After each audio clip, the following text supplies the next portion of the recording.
Hi, Dale Titus here with today's 2-minute bass lesson. Today we're finishing up our series on seventh chords. Previously, in addition to all the triads that we covered the major seventh chord, the minor seventh chord, and the dominant seventh chord. And so today we're going to cover the final chord in these primary chords by going over the minor 7 flat 5 chord, which is also known as the half-diminished chord. Let's talk about the arpeggio. So going to our friend C on the 3rd fret, that's the root. It has a minor third, which is E flat, and that's on the 6th fret. Now with my middle finger, I'll play the 4th fret diminished 5th, which is G flat, and then I play a B flat. And that's the minor 7. So it has a root, minor third, diminished 5th, minor 7, and then the octave. And that's how you know it works for a diminished triad or a half-diminished chord, also known as minor 7 flat 5. In fact, this one is actually one of the easiest ones to memorize because the name tells you exactly what it is. It's a minor 7 arpeggio, flat the 5. So if you know your minor 7 arpeggio, and you take the 5th and move it down a half step, you've got it. Pretty simple.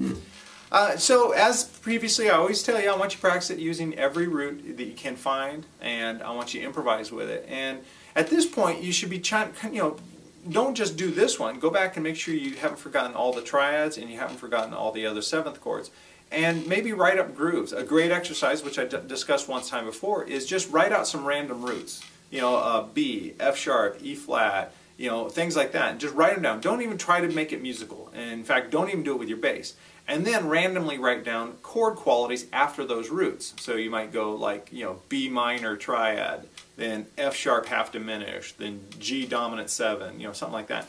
And then just practice, playing a bass line with them. And maybe put on a groove or at least a metronome and try to, play a groove. Start with the root, get the root movement down, and then maybe just play up and down each arpeggio, and then try to actually be creative and make a line that's attractive. It's a great drill, and I can't take credit for it. I actually was at several Jeff Berlin clinics, and he would do this with the audience to point out how important it is that you know your chord qualities and your chord tones.